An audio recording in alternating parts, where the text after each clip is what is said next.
Over the summer, chants to defund the police rang out across the country, but hardly anyone cut their police budget by as much as Austin, Texas. While cities like Baltimore and Denver cut their budgets by 3% or 10%, Austin cut APD's budget by a third, $150 million. And they've already started spending that money on other programs, buying 2 hotels with plans to convert them into permanent supportive housing for the homeless. The Black Lives Matter movement really ascending in our cities.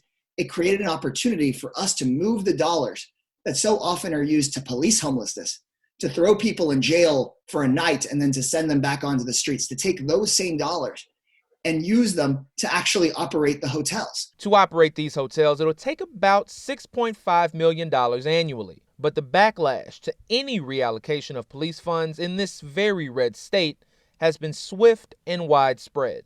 Crime is up because police funding is down. That's the wrong direction. We will not stand idly by and watch as violent criminals take over the streets of our communities. The city of Austin is a disaster if you haven't been there. Now one of the most dangerous cities in America and definitely in Texas. The Texas governor has threatened to remove Austin police from the city's control, freeze property tax revenues, and bring in federal law enforcement, all in the interest of public safety. And while Austin isn't one of the most dangerous cities in the U.S. or even in Texas, it has seen a rise in homicides from 36 in 2019 to 48 in 2020. Other large cities in the state experienced similar rises in homicides, including both Houston and Fort Worth, 2 cities that increased their police budgets this year. Austin City Councilman Greg Kassar, who spearheaded the police defunding effort, says housing for the homeless is exactly the kind of action that will make the city safer. Lying about Austin doesn't make anyone safer,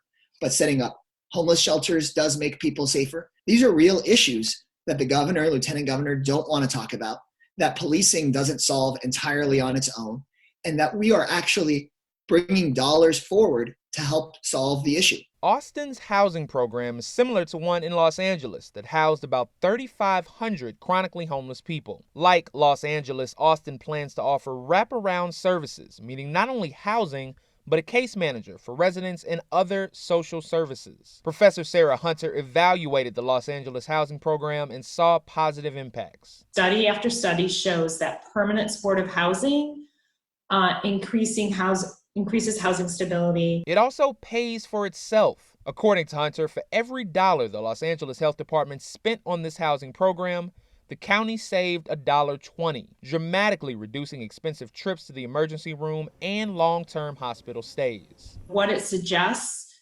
is we're already, as a society, paying a lot of money to provide services to people experiencing homelessness. The provision of permanent supportive housing may actually be a more effective use of those funds. Austin's reforms have extended beyond the police budget, with the city adding a mental health option for 911 calls and proposing an independent office of police oversight. I believe lots of other cities can follow Austin's example because unfortunately, many cities have over-relied on policing and jailing as our primary response to social issues. That's something that doesn't just exist here in Austin, it exists all over the country. Jamal Andrus, Newsy.